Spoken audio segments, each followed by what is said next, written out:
Romeo and Juliet. Reimagined. A modern retelling. Chapter 1. The Feuding Families. The morning sun cast long shadows across Verona's cobblestone streets as merchants prepared their stalls for another day of commerce. Yet, beneath the city's prosperous facade, an ancient hatred simmered like poison in a well, contaminating everything it touched. In the grand Montague mansion on the east side of the city, 21-year-old Romeo stood at his bedroom window, watching the bustling marketplace below. His dark hair caught the early light as he pressed his palm against the cool glass, wondering why his family's name should determine who he could befriend, where he could walk freely, or whom he might someday love. "Another sleepless night, my son?" His father, Lord Montague, entered without knocking, his weathered face already creased with the day's first worries. Romeo turned from the window. "I keep thinking about yesterday's incident at the market. 3 young men nearly drew swords over a simple disagreement about who stepped on whose foot first, all because one wore our colors and the other bore the Capulet crest." Lord Montague's expression hardened. "The Capulets have poisoned this city with their greed and treachery for 3 generations. They undercut our shipping contracts, spread lies about our business practices, and turn honest merchants against us. We defend our honor because we must." "But what started it all, Father? What was the original grievance that's worth all this bloodshed?"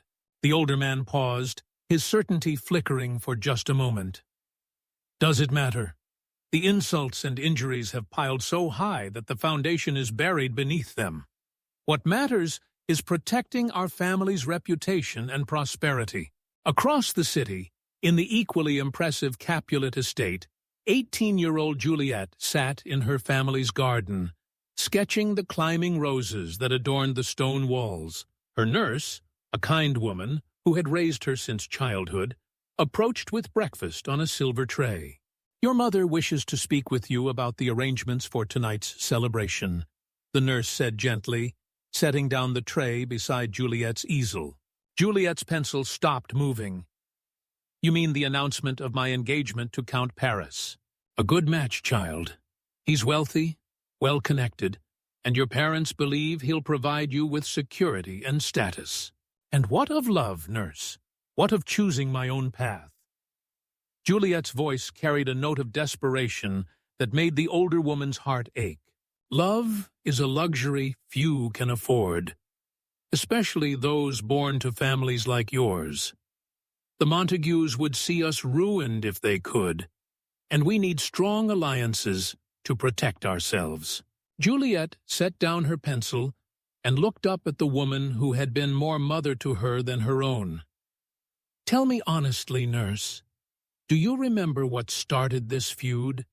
What terrible thing happened that makes us enemies with people we've never truly known?" The nurse was quiet for a long moment, her weathered hands smoothing her apron.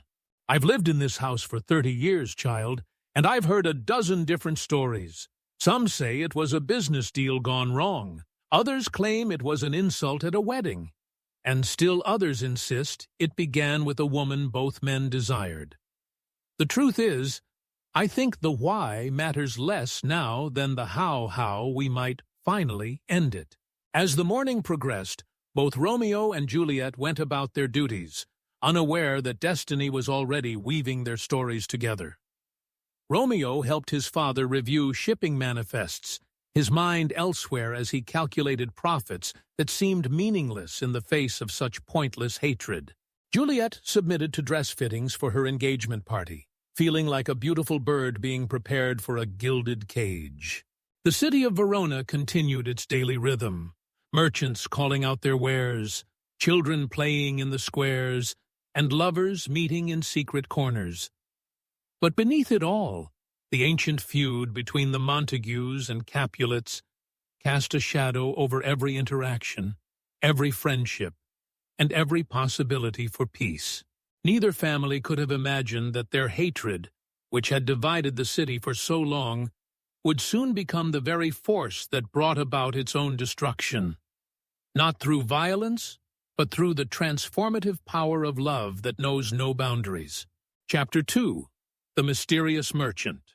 The afternoon heat shimmered off the cobblestones as a travel-worn wagon rolled through Verona's main gate. Its driver was a man of perhaps 30 years, with intelligent dark eyes and hands that, despite their calluses, moved with an unusual grace. He wore the simple brown clothing of a merchant, but there was something in his bearing, a natural authority that he seemed to consciously suppress, that made passers-by take a second look. Prince Alessandro had been planning this journey for months, though none of his advisors knew his true destination. As far as the royal court was concerned, he was visiting the northern provinces on official business. In reality, he had dismissed his guards at the last town and continued alone to Verona, driven by reports that had troubled him deeply. "Your Highness," his chief advisor had warned him just weeks before, "the situation in Verona grows more concerning. Two families control most of the commerce, and their feud disrupts trade throughout the region. Perhaps it's time for royal intervention." But Alessandro had learned from his father that true leadership required understanding people as they really were, not as they appeared during formal royal visits. "A prince who knows only what his subjects show him in ceremony," the old king had said, "knows nothing at all." Now, calling himself Marco, Alessandro guided his wagon through the narrow streets toward the market district. He had studied the city's layout and trade patterns for weeks, learning that the Montagues controlled the eastern commercial district, while the Capulets dominated the west. The center of the city, where he planned to establish himself, remained neutral ground, though even there, tensions simmered beneath the surface. He found a small shop for rent between a bakery and a silversmith, its previous owner having apparently fled the city after being caught between the two feuding families. The landlord, a nervous man named Giuseppe, eyed Marco suspiciously. "You sure you want this place, friend? Last merchant here lasted only 3 months before the Montagues accused him of favoring Capulet suppliers, and then the Capulets claimed he was padding his prices to spite them. Ended up with his windows broken and his goods scattered in the street."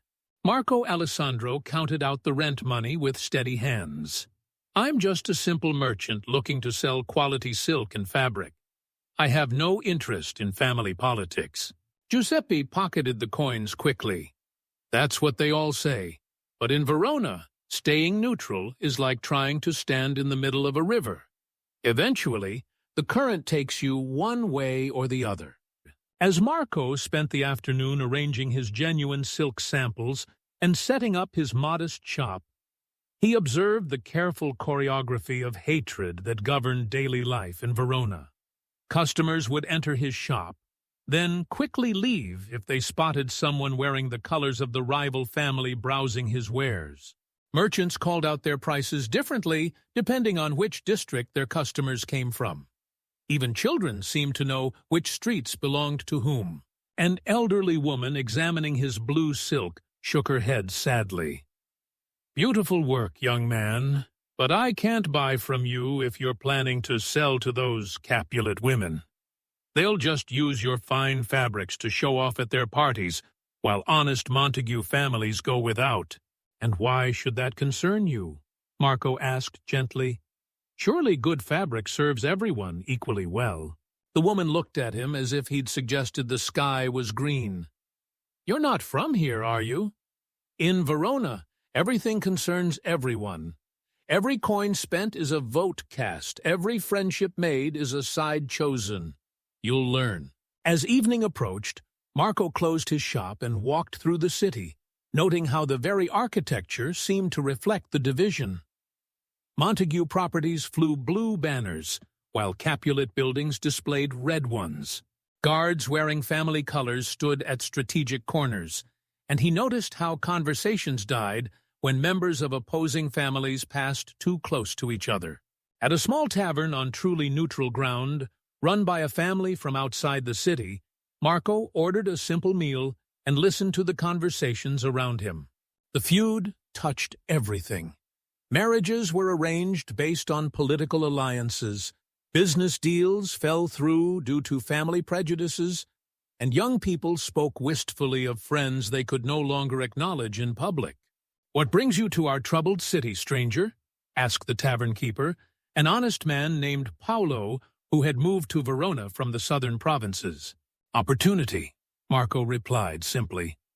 "Where there's conflict, there's often need for someone who can stand apart from it."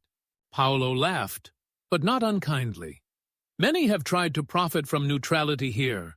Most leave poorer than they came, and some leave bleeding. The Montagues and Capulets don't just fight each other, they resent anyone who won't choose sides." As Marco walked back to his small room above the shop, he reflected on the reports that had brought him here. What he'd witnessed today was worse than mere political rivalry or business competition. This was a community tearing itself apart, generation after generation, over grievances that had long since lost their original meaning. The prince in him wanted to simply reveal his identity and command peace, but Alessandro had learned patience and wisdom from his father. Real change, lasting change, had to come from the people themselves.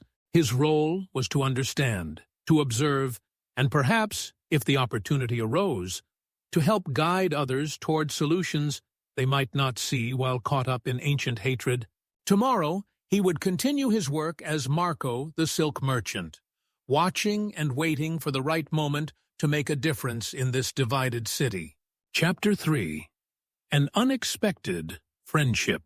3 days had passed since Marco opened his modest silk shop, and Romeo found himself drawn to the market district more frequently than usual. The weight of family expectations and the suffocating predictability of his daily routine had become unbearable. While his father conducted business meetings filled with talk of expanding trade routes and countering Capulet influence, Romeo sought solace in the anonymous bustle of the marketplace. On this particular morning, he wandered aimlessly through the stalls, his hood pulled up to avoid recognition. The Montague name would either open doors too eagerly or slam them shut entirely. And Romeo craved something rarer than either genuine human connection without the burden of family politics. He paused outside the new silk merchant's shop, drawn by the quality of the fabrics displayed in the window. The deep blues and rich crimsons seemed to glow in the morning light, and Romeo found himself studying the intricate patterns woven into the cloth. Art had always been his secret passion, something his father dismissed as impractical for a future business leader. "Beautiful work, isn't it?" came a voice from behind him.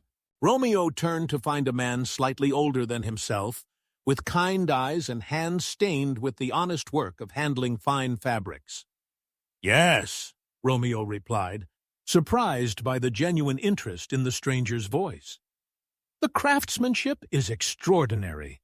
I've never seen such detail in the weaving." Marco smiled, pleased to have found someone who appreciated quality beyond mere price. "Would you like to examine them more closely? I have some pieces inside that show even finer work." Normally, Romeo would have declined his father's warnings about associating with unknown merchants echoing in his head. But something in this man's manner, an absence of the calculating look that Romeo had grown accustomed to seeing in people's eyes when they learned his identity, made him nod. Inside the small shop, Marco showed Romeo silks from distant provinces, each piece accompanied by stories of the artisans who had created them. But as they talked, the conversation naturally drifted from commerce to philosophy.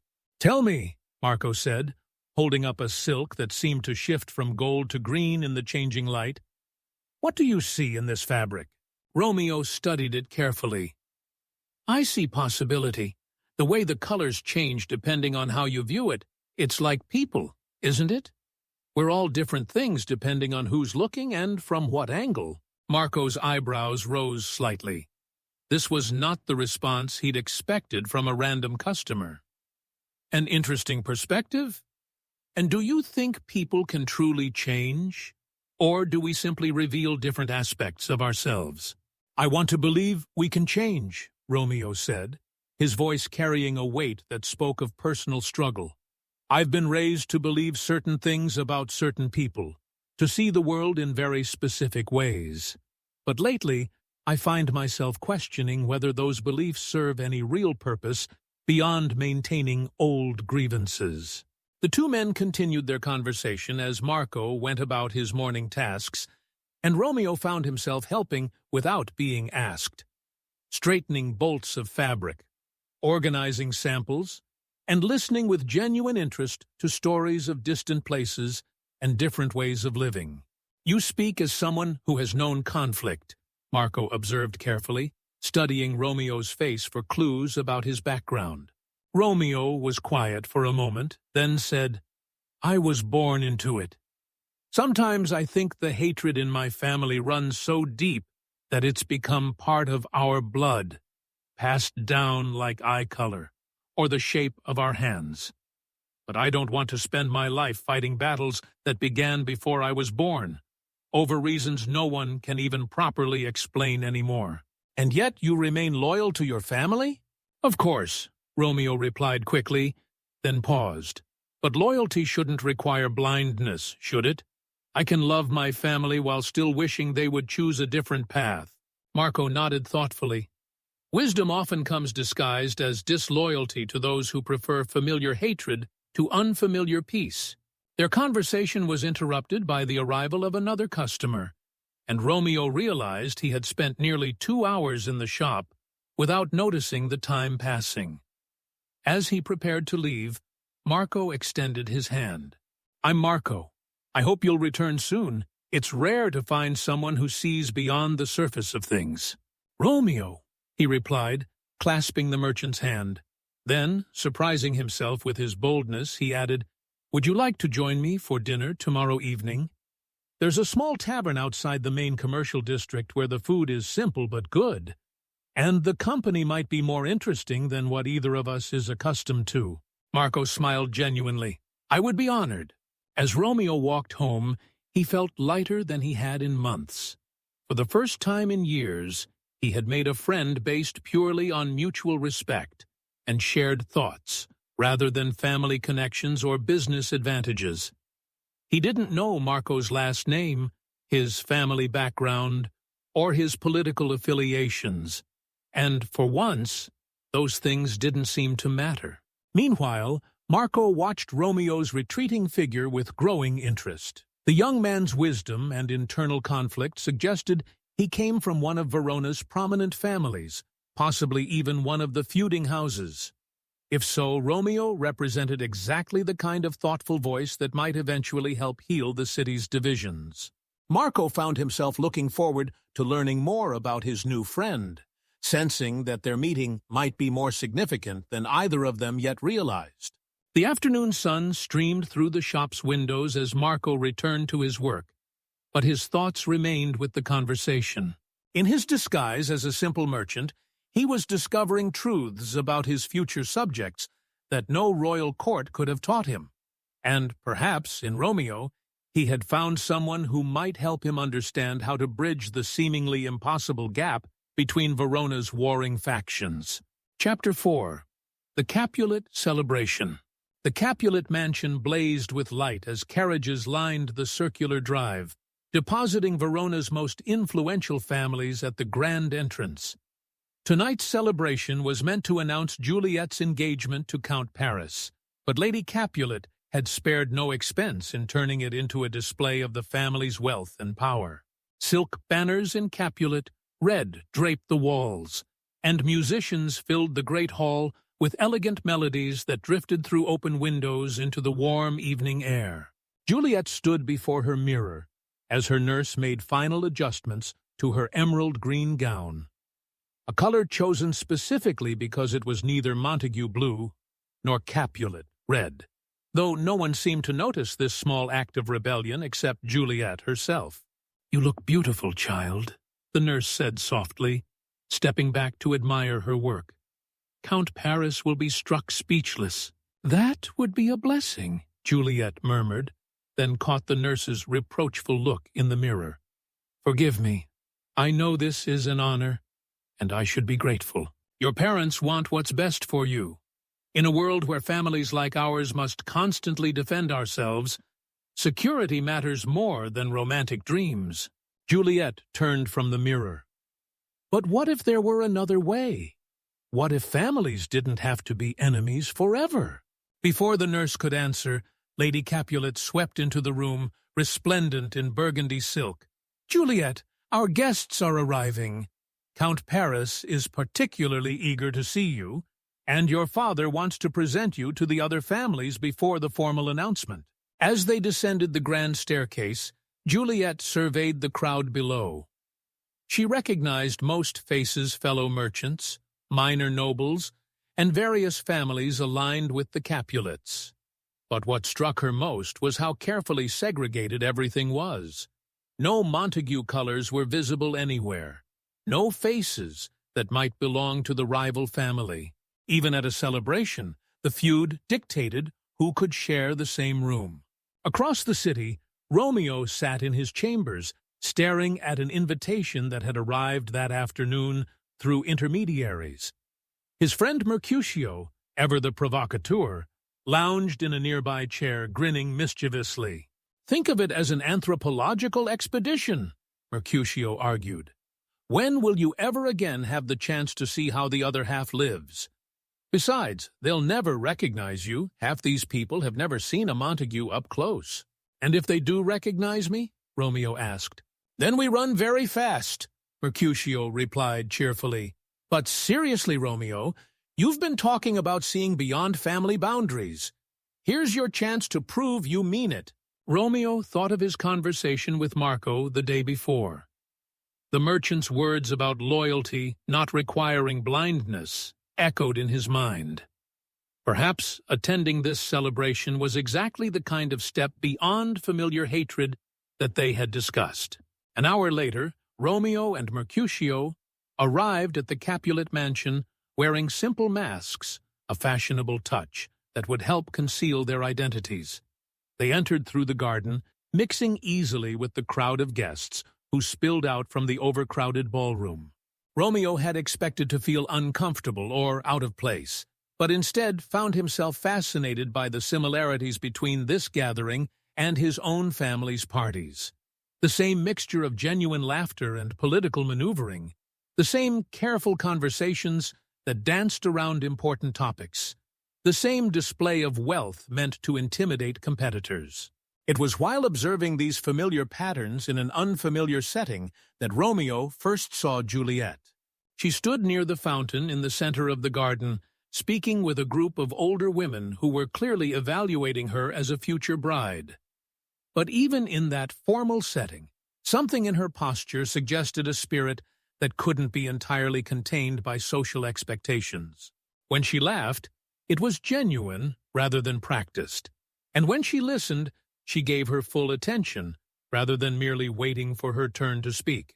Romeo found himself moving closer, drawn by something he couldn't quite name. "Excuse me," he said, when there was a brief pause in the conversation, "but I couldn't help noticing that you seem to be the only person here who actually looks happy." The older women frowned at this interruption, but Juliet turned toward him with curious eyes. "And you seem to be the only person here who's actually looking at faces instead of family crests," she replied. Their eyes met, and both felt something shift in the world around them. The noise of the party seemed to fade, and the carefully constructed barriers between their families suddenly felt as insubstantial as morning mist. "Would you care to walk with me?" Romeo asked, offering his arm. "I'd like to hear more about what makes you happy in a world that seems determined to be serious all the time." Juliet accepted his arm, much to the disapproval of her chaperones. "I find happiness in possibilities," she said as they strolled away from the crowd. "In books that show me different ways of living. In art that captures beauty without caring who painted it. In conversations with people who see beyond what they're supposed to see." They talked for what felt like hours, discovering shared dreams of a world where love mattered more than lineage, where friendships could form across family lines, where people could choose their own destinies. Romeo spoke of his longing to travel beyond Verona's borders, while Juliet described her secret hope of using her education to help others rather than simply managing a household. "You speak as if you've been trapped by circumstances beyond your control," Romeo observed. "Haven't we all?" Juliet replied.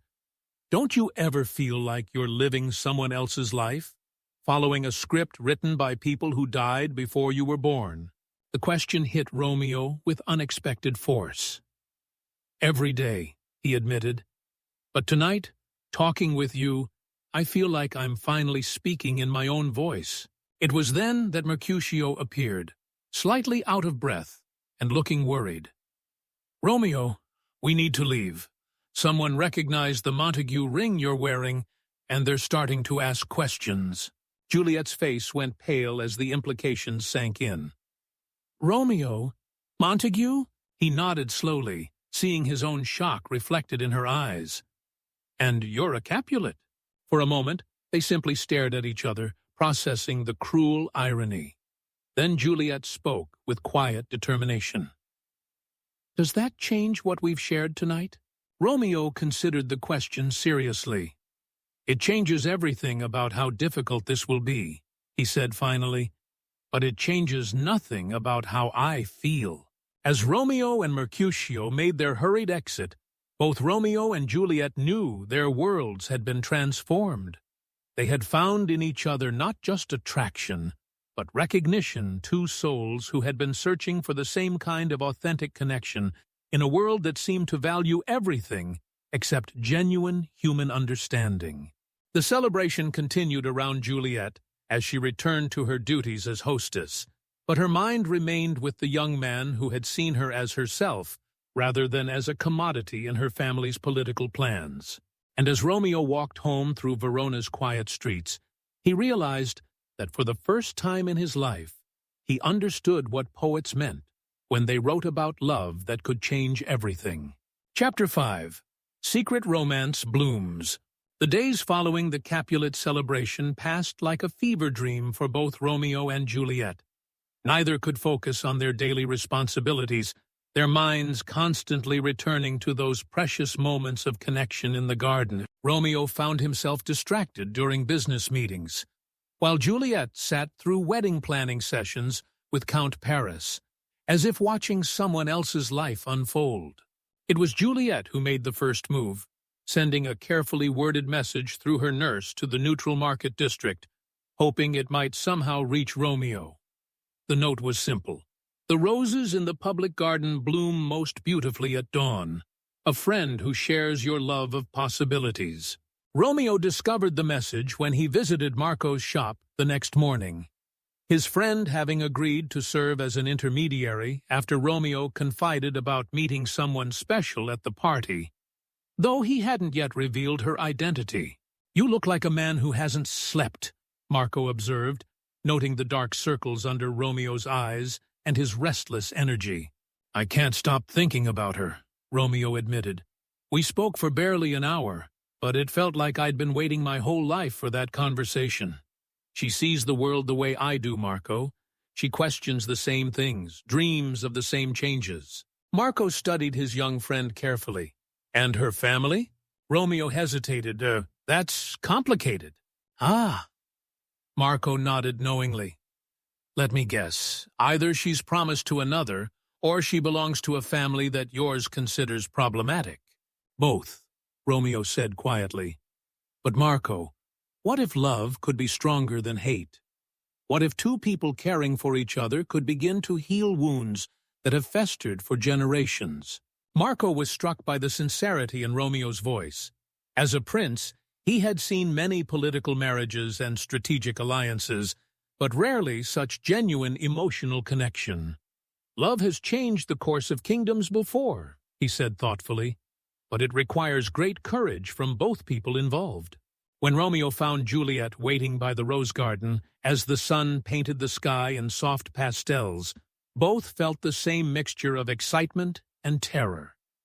They walked slowly along the winding paths, careful to maintain enough distance that any observers would see only two acquaintances sharing a morning stroll.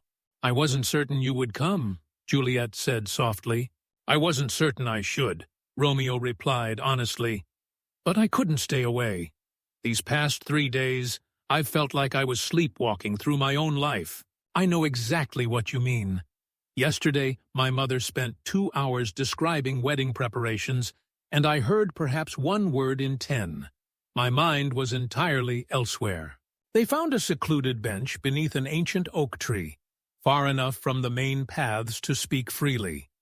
As they talked, both marveled at how natural it felt to share their deepest thoughts with someone they had known for such a short time. "Tell me about your dreams," Romeo said. "The ones that have nothing to do with family expectations or arranged marriages." Juliet's eyes lit up. "I want to establish schools for children whose families can't afford education.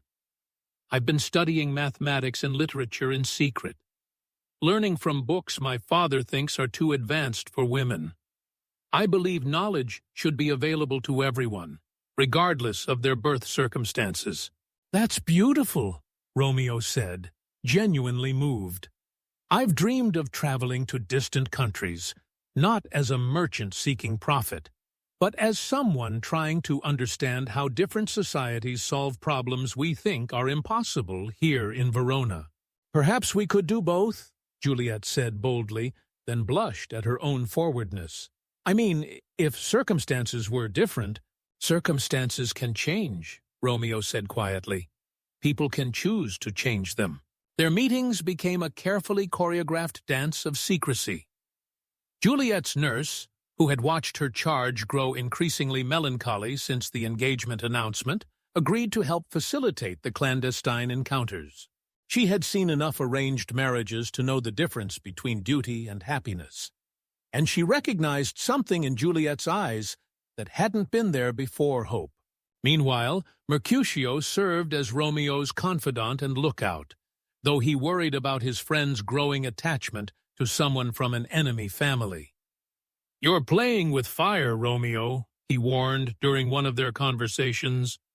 "If either family discovers this, it won't end with mere disapproval." "I know the risks," Romeo replied. "But Mercutio, she makes me want to be better than I am. When I'm with her, I see the man I could become instead of the one I'm expected to be." Marco watched Romeo's transformation with growing fascination. The melancholy young man who had first entered his shop was becoming someone filled with purpose and determination. When Romeo finally confided the full truth about Juliet's identity, Marco felt both admiration and concern. "A Capulet," Marco mused. "Romeo, you do realize the enormity of what you're contemplating." "I'm contemplating love, friendship, and the possibility of peace," Romeo answered. "Isn't that worth some risk?" Marco found himself thinking about his own position, hidden prince, observing a drama that could either heal his city or tear it apart completely. "What will you do if your families refuse to accept this?" Romeo was quiet for a long moment.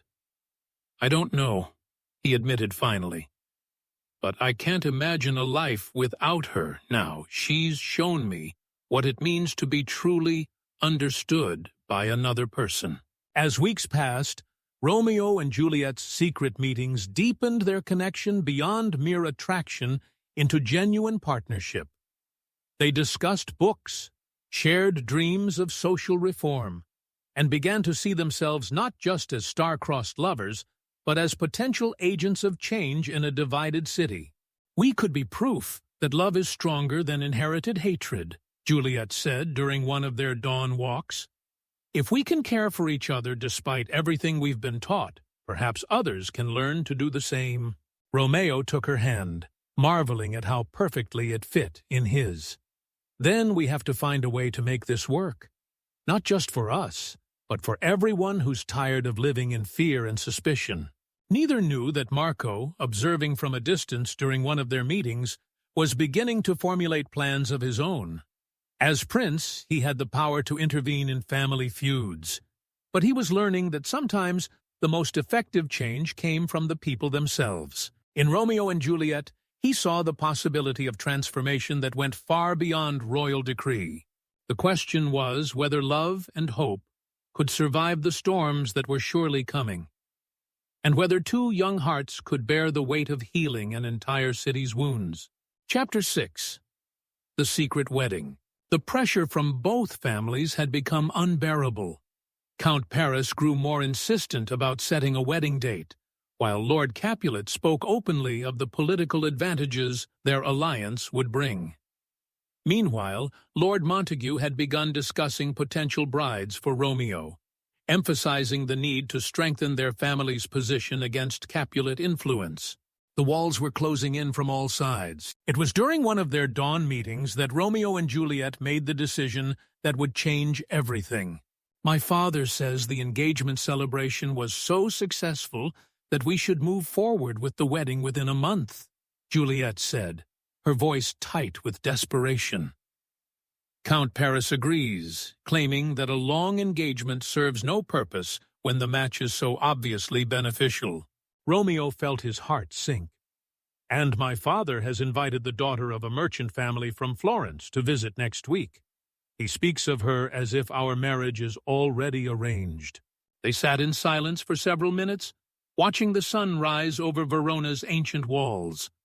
Finally, Juliet spoke with quiet determination. "What if we married each other first?" Romeo turned to look at her, hope and fear warring in his expression. "Juliet, once we take that step, there's no going back. If our families discover it before we can convince them to accept our choice—" "I know the risks," she interrupted, "but I also know that I cannot marry Count Paris while my heart belongs entirely to you. And I cannot bear the thought of you being forced into a loveless marriage while we both know what we could have together."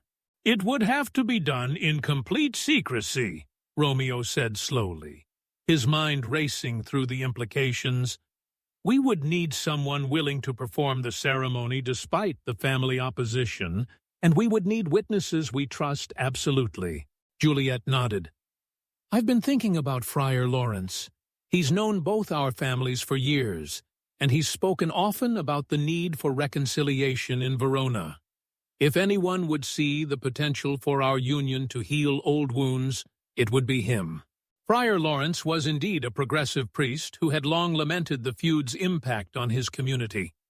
When Romeo and Juliet approached him separately, then together, he listened to their plea with a mixture of concern and hope. "Marriage is not a solution to family conflict," he warned them gravely. "It's a commitment that must stand on its own merits, regardless of external circumstances." "We understand that, Father," Juliet said earnestly. "Our love isn't based on rebellion against our families. We genuinely believe we're meant to be partners in life." Romeo nodded.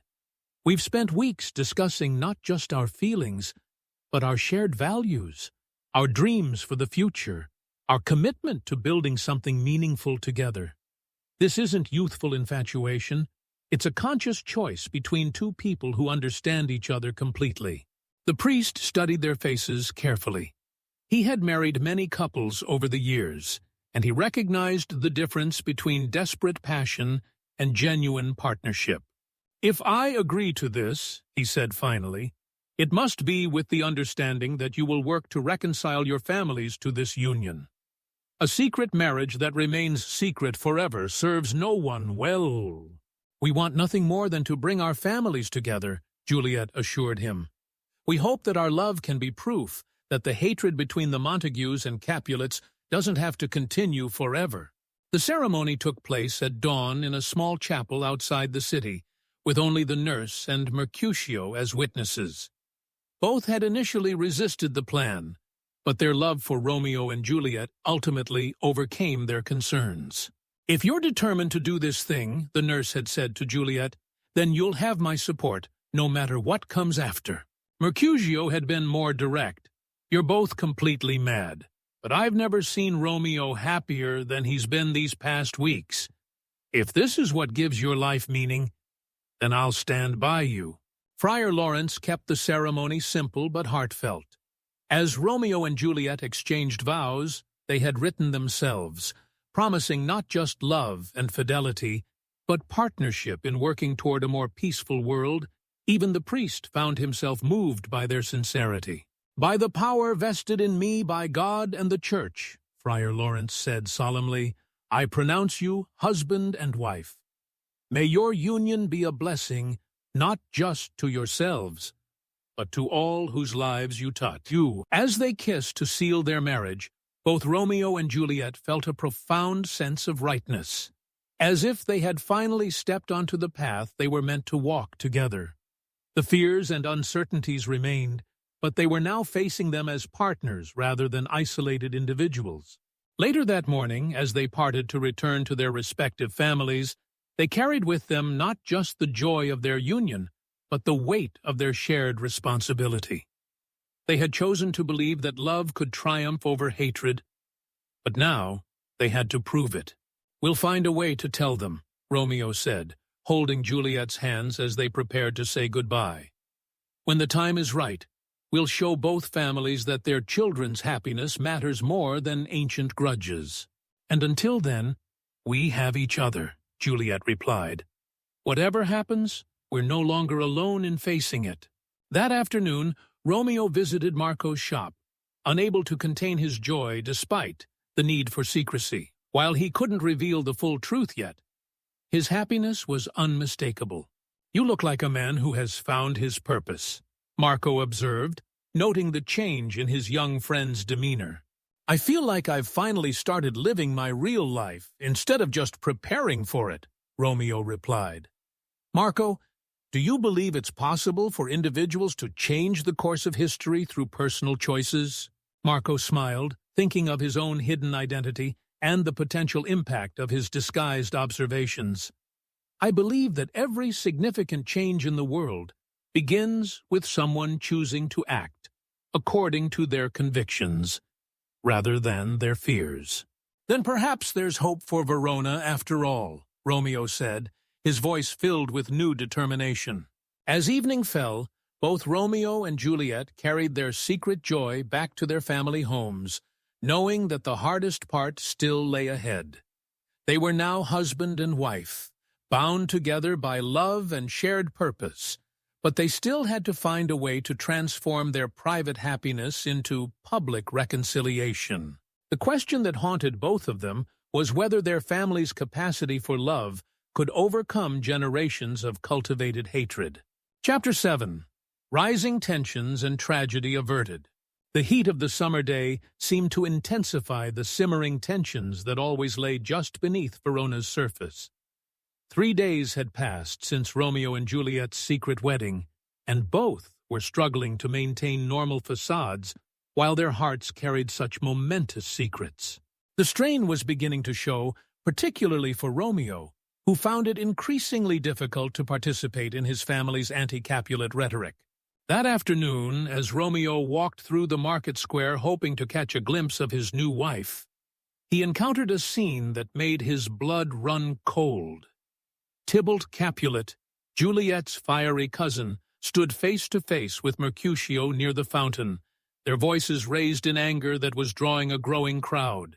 "I know you were at our celebration," Tybalt snarled, his hand resting on the hilt of his sword. "You and that Montague dog you call a friend. No one insults my family by sneaking into our home uninvited." Mercutio, never one to back down from a fight, stood his ground defiantly. "Your celebration was hardly exclusive, Capulet. Half of Verona was there. Perhaps you should be more careful about your guest list if you want to keep certain people out." "Mercutio, walk away," Romeo said urgently, pushing through the crowd. "This isn't worth bloodshed."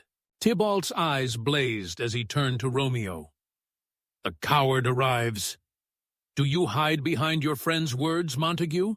Or will you answer for the insult yourself?" Romeo felt the weight of his secret pressing down on him. 3 days ago, he would have risen to Tybalt's challenge without hesitation. But now Tybalt was family, his wife's cousin, his own kinsman by marriage. The thought of drawing a sword against Juliet's blood relation seemed impossible. "I have no quarrel with you, Tybalt," Romeo said carefully. "In fact, I have good reason to love your family more than you might imagine." The crowd murmured at this unexpected response, and Tybalt's face flushed with rage. "Love? What mockery is this? You love nothing but your own cowardice." Mercutio stepped forward, humiliated by what he perceived as Romeo's shameful backing down. "Since my friend won't defend his honor, I'll defend it for him. Draw your sword, Tybalt, and let's settle this like men." Both young men reached for their weapons, and Romeo realized with horror that his secret marriage was about to cost his best friend his life. The crowd began to back away as steel rang against steel, and Romeo found himself paralyzed between loyalty to Mercutio and his new relationship to Tybalt. It was then that Marco appeared, pushing through the crowd with an authority that seemed to come from nowhere. Without hesitation, he stepped directly between the two combatants, his presence so commanding that both men lowered their swords instinctively. "Gentlemen," Marco said, his voice carrying a weight that made everyone in the square fall silent, "surely there are better ways to resolve disputes than spilling blood in front of children and merchants trying to conduct honest business." Tybalt bristled. "This is none of your concern, merchant. Step aside before you find yourself caught up in matters beyond your understanding." Marco smiled calmly, but there was steel in his eyes. "I understand perfectly." Two young men, representing families locked in an ancient feud, about to destroy their futures over an imagined slight.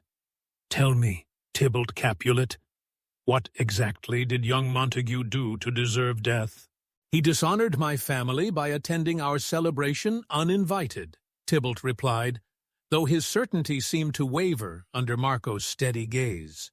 "Ah," Marco nodded thoughtfully. "And the penalty for attending a party should be death? That seems rather extreme, even by Verona's standards." Mercutio, still holding his sword, but looking confused by the turn of events, spoke up. "Who are you to interfere in matters of honor between noble families?" Marco's expression grew more serious. "I am someone who has seen enough young men die for their father's mistakes. Tell me, both of you, can either of you explain the original cause of this feud between your families? The specific incident that justifies continuing this cycle of violence?" Both Tybalt and Mercutio looked uncomfortable, glancing between each other and the crowd that had gathered around them. "The reasons matter less than the principle," Tybalt said finally. "Honor must be defended." "Honor," Marco repeated slowly. "And does honor require you to kill each other in a public square, while your mothers wait at home for your safe return? Does honor mean children in this city must grow up learning to hate before they learn to read?" Romeo watched in amazement as Marco, a supposed merchant with no official standing, managed to defuse a situation that could have ended in multiple deaths. There was something in the man's bearing, an unconscious assumption of authority that made both combatants listen despite themselves. "I propose an alternative," Marco continued, his voice carrying clearly across the now silent square. "Since this dispute seems to center on questions of respect and family honor, why not settle it through a public debate instead of bloodshed? Let both families present their positions before neutral judges, and let the community decide whose cause has more merit." The suggestion was so unexpected that both Tybalt and Mercutio stared at him in bewilderment. "A debate?" Tybalt said incredulously. "This is a matter of honor, not philosophy. Is it not honorable to defend your position with words and reason rather than violence?" Marco asked. "Are the Capulets so weak in their convictions that they can only maintain them through force?" The challenge stung Tybalt's pride in exactly the way Marco had intended. "The Capulets fear no debate, merchant. Our cause is just, and we can defend it with words as easily as with swords." Mercutio, caught between his eagerness for a fight and his recognition that Marco had somehow offered him an honorable way out of a dangerous situation, found himself nodding reluctantly. "If the Capulets accept such terms, the Montagues will not be found wanting in eloquence." Marco turned to address the crowd that had gathered. Then let it be announced throughout Verona that in 3 days' time, representatives of both families will present their cases in the public forum. Let reason, rather than violence, determine the outcome of this dispute. As the crowd began to disperse, both disappointed and relieved that the expected bloodshed had been averted, Romeo approached Marco with wonder in his eyes. "How did you do that?" he asked quietly.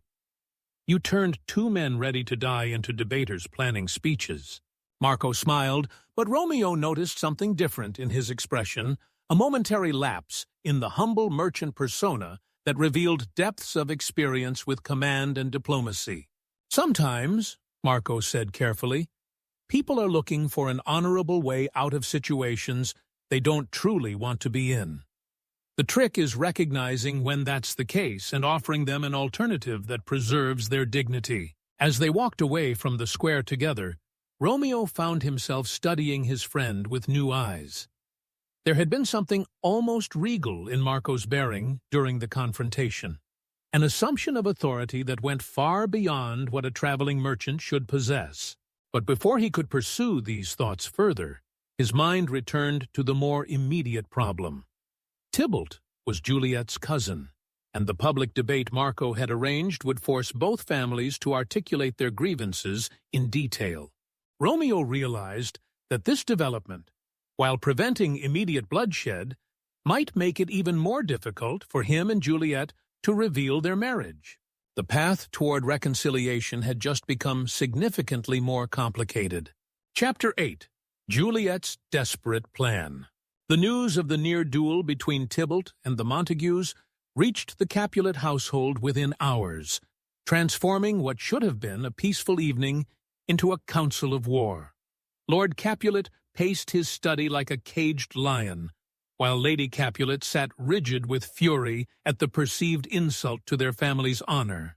"This proves exactly what I've been saying," Lord Capulet declared, his voice echoing off the marble walls. "The Montagues grow bolder every day. First, they infiltrate our celebration. Now they draw swords against Tybalt in public. We cannot appear weak in the face of such provocation." Juliet sat quietly in the corner, her hands folded in her lap to hide their trembling. Every word her father spoke drove home the impossibility of her situation. How could she reveal her marriage to Romeo when her family was more convinced than ever that the Montagues were their enemies? "Count Paris has been very patient," Lady Capulet added pointedly, "but after today's events, he's concerned about the family's stability. He believes a quick wedding would demonstrate our strength and unity to the entire city." "Agreed," Lord Capulet said decisively. "Juliet, your wedding to Count Paris will take place in 5 days. The preparations can be simplified. What matters is the alliance, not elaborate ceremony."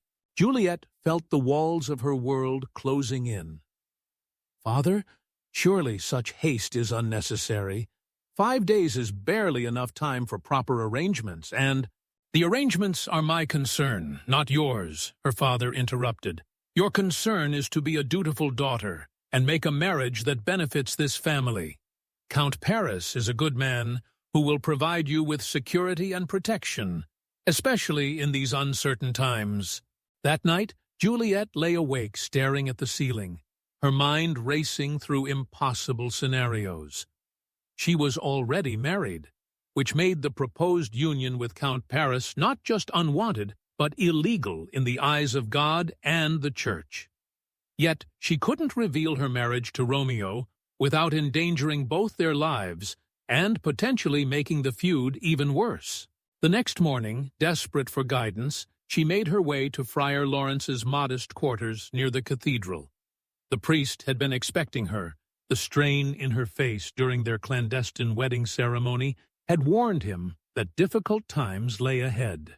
"Father, I need your help," Juliet said without preamble. "My parents insist I marry Count Paris in 5 days. They know nothing of my marriage to Romeo, and I fear what will happen if I try to tell them now, especially after yesterday's confrontation between our families." Friar Lawrence studied her carefully. Have you considered simply telling them the truth? Sometimes honesty, even when difficult, creates fewer problems than deception. With respect, Father, you weren't in our house last night. My father spoke of the Montagues as if they were demons sent to destroy us. If I tell him I'm married to Romeo, I fear he might challenge Romeo to a duel himself, or worse, have him killed outright. The priest was quiet for several moments, weighing the gravity of her situation. There is another way, he said finally, though it requires great courage and carries significant risks. Juliet leaned forward eagerly. I'll do anything to avoid betraying my marriage vows to Romeo while also protecting both our families from more violence. Friar Lawrence moved to a small cabinet and withdrew a vial containing a clear liquid. This is a sleeping draught of my own making, derived from herbs that can mimic the appearance of death. If taken before your wedding ceremony, it will make you appear lifeless for approximately 24 hours. Your pulse will slow to nearly nothing, your breathing will become imperceptible, and your skin will take on the pallor of death. Juliet stared at the vial with a mixture of hope and terror. And after 24 hours, you will awaken naturally, as if from the deepest sleep. During that time, your family will believe you have died, probably from the stress of recent events. They will prepare your body for burial in the family tomb, but before the funeral, Romeo can retrieve you, and you can both escape to a distant city where you can live openly as husband and wife. The plan was audacious and frightening, but Juliet could see no alternative. How will Romeo know what's happening? If he believes I'm truly dead, I will send word to him through trusted messengers, explaining exactly what has occurred and when he should come for you. By the time you awaken, he will be waiting, and you can begin your new life together far from Verona's conflicts. Juliet took the vial with shaking hands. What if something goes wrong? What if the potion works too well, or Romeo doesn't receive your message? There are always risks, the priest admitted. But sometimes the greatest danger lies in doing nothing. Your current path leads to a forced marriage that violates your sacred vows to Romeo, and the eventual discovery of that deception could destroy both families entirely. That evening, Juliet sat in her room, turning the vial over and over in her hands, while considering the magnitude of what she was contemplating. She would be trusting her life to an untested potion, her future to a complex plan with many potential failures, and her heart to the belief that love could overcome even the appearance of death. But as she thought about the alternative standing before God and Count Paris, while still wearing Romeo's ring hidden beneath her glove, speaking vows that would make her a liar and an adulteress, she knew she had no real choice. She spent the evening writing letters, one for Romeo, expressing her love and explaining her actions in case Friar Lawrence's message failed to reach him. Another for her parents, asking forgiveness for the deception while hoping they would someday understand. And a final one for her nurse, thanking her for years of love and loyalty. As she prepared for bed on what she believed might be her last night in her family home, Juliet reflected on how different her life had become since meeting Romeo.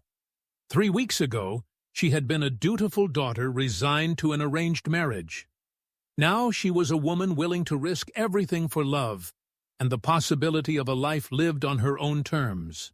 The next morning would bring the wedding preparations, and with them, her last chance to set the desperate plan in motion.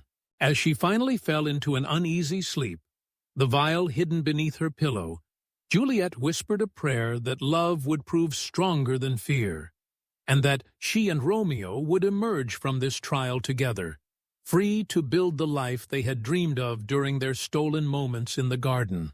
Tomorrow would test whether their faith in each other and in the possibility of change was justified, or whether the hatred between their families would ultimately destroy everything they had tried to build. Chapter 9. Love Conquers Death. The morning of what was to have been Juliet's wedding to Count Paris dawned gray and somber as if the sky itself mourned what was about to unfold. Juliet had taken the sleeping draught just before dawn, and by the time her nurse came to wake her for the ceremony, she lay still and cold, apparently claimed by death in her sleep. The screams that echoed through the Capulet mansion brought the entire household running.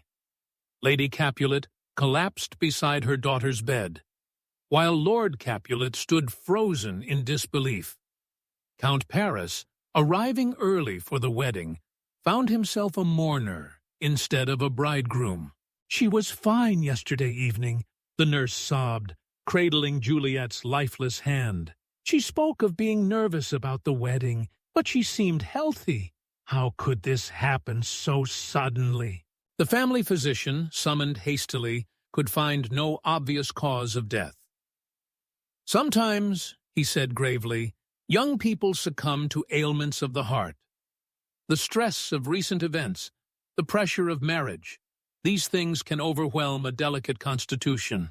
Word of Juliet's death spread through Verona like wildfire, reaching the Montague household by mid-morning. Romeo, who had been anxiously waiting for some word from Friar Lawrence about when and how he might see his wife again, heard the news from a servant in the marketplace. "Dead?" Romeo whispered, feeling the world tilt beneath his feet. "Are you certain? Juliet Capulet is dead?" "Found in her bed this morning," the servant confirmed sadly. "They say she died peacefully in her sleep, just hours before her wedding. The whole city is talking about it, such a beautiful young woman, taken so suddenly." Romeo's legs nearly gave out beneath him. The secret message from Friar Lawrence explaining the sleeping potion plan had never reached him. The messenger had been delayed by flooding on the roads outside the city.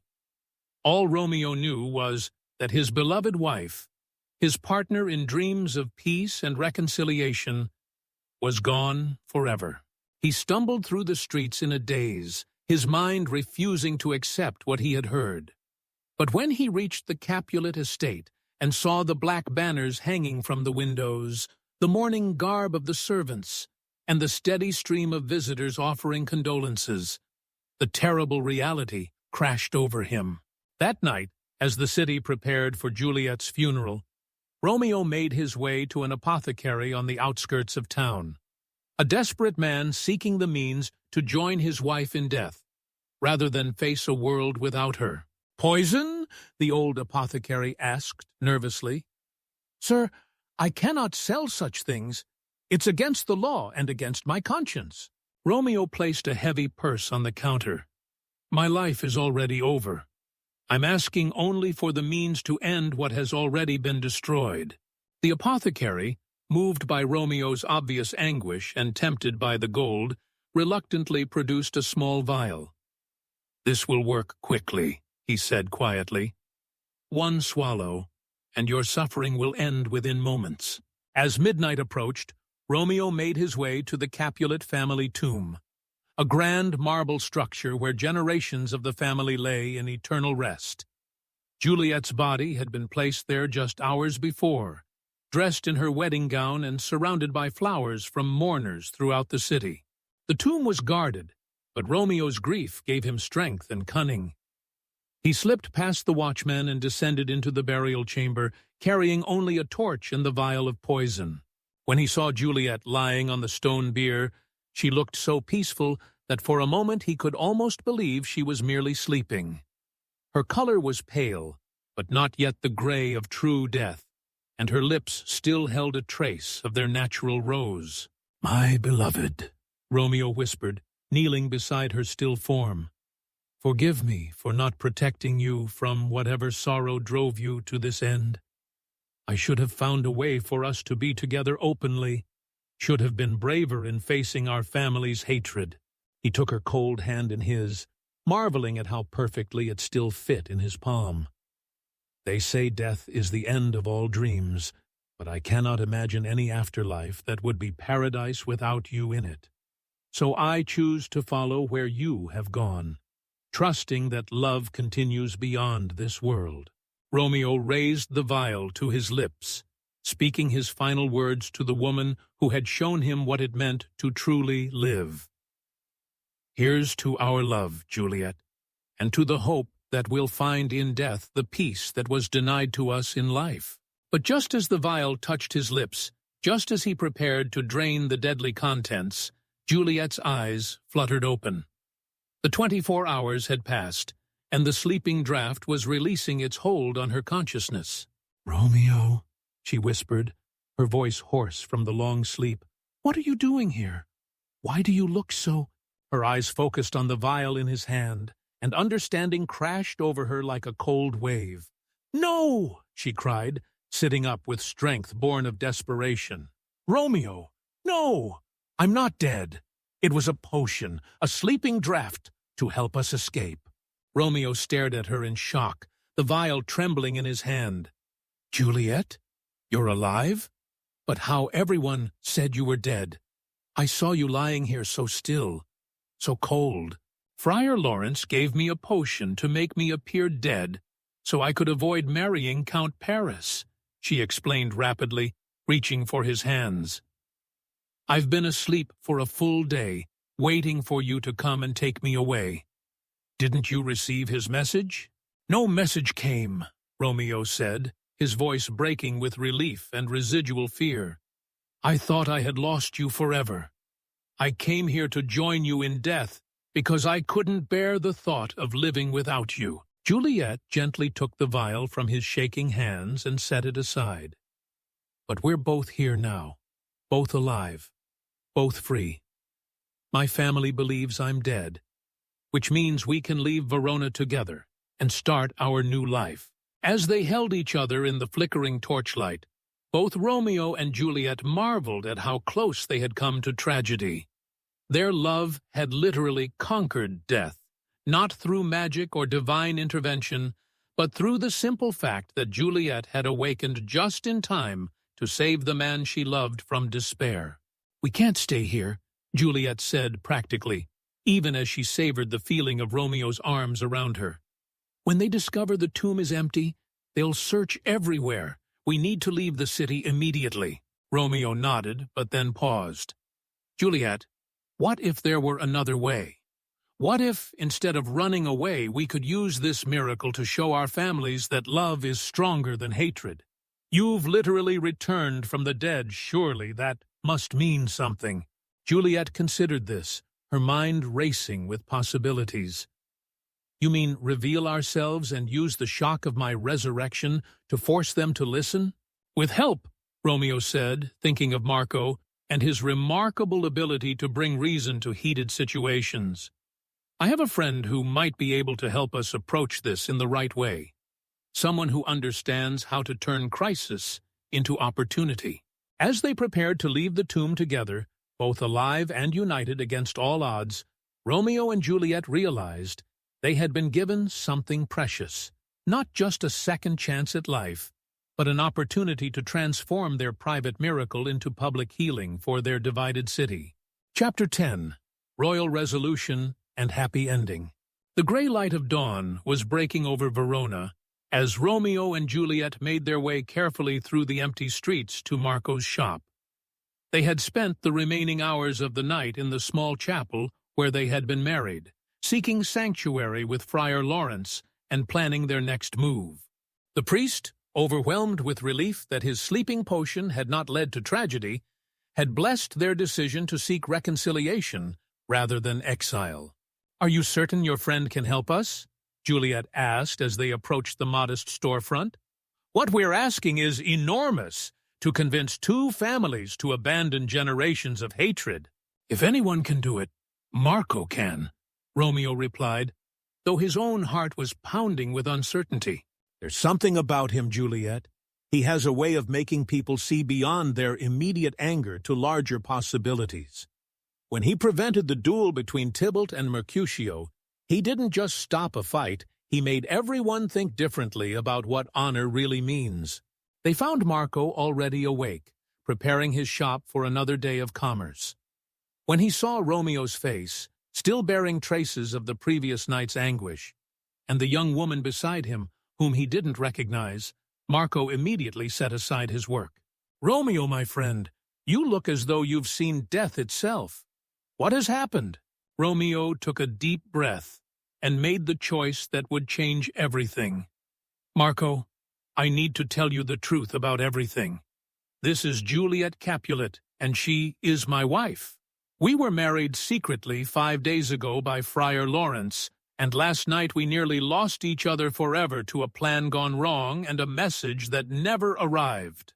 As the full story poured out, the secret romance, the clandestine wedding, the sleeping potion, and Romeo's near-suicide, Marco listened with growing amazement. This was the real-life drama he had been observing from a distance, but far more complex and dangerous than he had realized. You are asking me to help you reconcile families whose hatred has defined this city for decades, Marco said slowly. What makes you think a simple merchant has the power to accomplish such a thing? Juliet stepped forward, her intelligence and dignity evident even in her borrowed clothes and disheveled appearance. Because you're not really a simple merchant, are you? Yesterday, when you stopped that duel, you didn't speak like someone accustomed to asking for permission. You spoke like someone accustomed to being obeyed. Marco studied both young faces, seeing the hope and determination that had carried them through so much. The moment of decision had arrived, the moment he had been preparing for since he first entered Verona in disguise. You're quite right, he said finally. I am not Marco the silk merchant.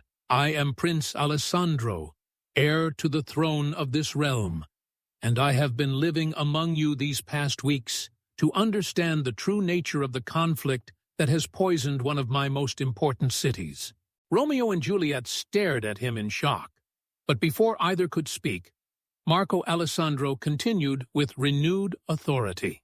Your love story has shown me something I could never have learned from reports or formal audiences. Seen how hatred perpetuates itself, but also how individuals can choose to break free from it. If you are willing to trust me, I believe we can use your miraculous survival to shock both families into reconsidering their ancient grievances. Within the hour, Prince Alessandro had set in motion a plan that utilized all the resources of royal authority. Messages bearing the prince's seal were dispatched to both the Montague and Capulet households, commanding the immediate presence of both families at the cathedral for a matter of urgent royal business. The scene that unfolded 2 hours later would be remembered in Verona for generations. Both families arrived at the cathedral in full formal dress, expecting to meet their prince but having no idea what they would encounter. Lord and Lady Capulet were still in mourning clothes for their dead daughter, while the Montagues wore their finest attire, puzzled by the summons but eager to make a good impression on their future king. Prince Alessandro stood at the altar in his full royal regalia, the simple merchant's clothing replaced by rich robes that proclaimed his true identity. Behind him stood Friar Lawrence, and beside the priest, 2 figures whose presence sent shockwaves through the assembled families. "Romeo!" Lord Montague gasped, staring at his son in confusion. "Juliet!" Lady Capulet's voice rose to a shriek of disbelief. "But you're dead! We buried you yesterday!" "No one was buried," Prince Alessandro said, his voice carrying clearly through the cathedral. "What you buried was your own assumptions about what your children could and could not choose for themselves." As the prince explained the events of the past weeks, Romeo and Juliet's love, their secret marriage, the sleeping potion, and the near tragedy that had almost resulted from their family's hatred, both families listened in stunned silence. "Your children have shown more wisdom and courage than any of you," the prince continued. "They have proven that love can bridge any divide, that young people can see past the prejudices of their elders, and that the cycle of hatred can be broken by those brave enough to choose a different path." Lord Capulet found his voice first. "Your Highness, surely you cannot approve of this deception, this marriage made without consent or consideration of family honor." "I approve of love that seeks to heal rather than divide," Alessandro replied firmly. I approve of young people who risk everything for peace rather than perpetuate war. And I command that this feud end immediately, not through my decree alone, but through your recognition that your children have shown you a better way." Lady Montague stepped forward, tears streaming down her face. "Romeo, is this truly what you want? This girl, this family that we have opposed for so long?" Romeo took Juliet's hand, and both young people faced their families with quiet dignity. "She is my wife, mother, and I am proud to be her husband. We have shown that Montagues and Capulets can love each other, can build something beautiful together. We hope that you can find it in your hearts to do the same." The cathedral fell silent except for the soft sound of weeping from the nurse, from Lady Montague, and finally from Lady Capulet, as she looked at her daughter, alive and radiant with happiness. It was Lord Montague who broke the silence, crossing the space between the families to embrace his son. "If this is the woman who makes you happy, then she is welcome in our family." Lord Capulet, not to be outdone in magnanimity, approached Romeo with outstretched hands. "And if this is the man my daughter has chosen, then perhaps it's time to choose peace over pride." Prince Alessandro smiled as he watched the two patriarchs shake hands, then embrace, their wives following suit with tears of relief and joy. Then let this cathedral witness not just the validation of Romeo and Juliet's marriage, but the birth of a new era in Verona. The ceremony that followed was both a renewal of vows for Romeo and Juliet and a celebration of reconciliation for their families. As they kissed to seal their union publicly for the first time, the cathedral bells rang out across the city, announcing that love had indeed conquered hatred. 6 months later, Romeo and Juliet's first public project, a school that welcomed children from all families in Verona, opened its doors in a building jointly funded by the Montagues and Capulets. Prince Alessandro, now ruling as king, often visited the city to see how the former enemies had become partners in building a more peaceful community. And in the market square, where Marco the merchant had once prevented a duel, a statue was erected showing two young people with their hands clasped beneath an inscription that read, "To Romeo and Juliet, who proved that love is stronger than fear, and that the future belongs to those brave enough to choose it." Their love story had become Verona's redemption story, proof that even the deepest wounds could heal when people chose hope over hatred, understanding over prejudice, and love over fear.